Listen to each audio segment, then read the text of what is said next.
Day 243 of 1,461 Days of Ignoring the Trump Administration. I am not a self-help guru. I'm just trying to help myself.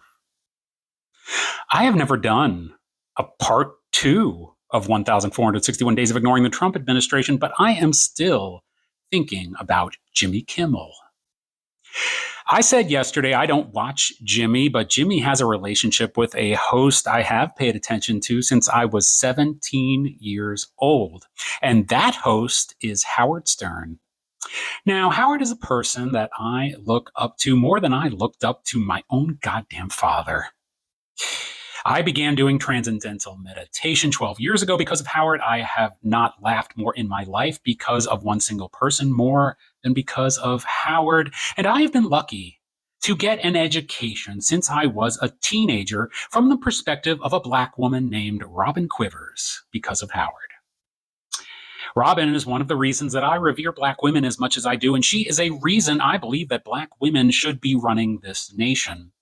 Last time around, we came pretty goddamn close. Every time the leader of the Trump administration tries to say that he won in a landslide, when the fact of the matter is he barely won by 1% and didn't even get 50% of the vote, it pisses me off. Jimmy and Howard happen to be very close friends, so I am sure that Jimmy has called Howard by now to get his take on what happened. As I said, I don't think Jimmy should have said jack shit about anything related to what happened in Utah. I know what he said and why he said it, but it didn't serve a purpose, and it wasn't even funny, so why bother? Howard, who has been famous throughout his career for going after people who go after him, has not said anything overtly political in my recent memory. Yes, he interviewed Joe Biden. Yes, he interviewed Kamala Harris. Yes, he jokes about how he is called woke. That's about it. The reason Howard doesn't go political is not because he's afraid of being fired. He wouldn't give a shit anyway. He just wants to sit in his basement and play chess and paint and play guitar.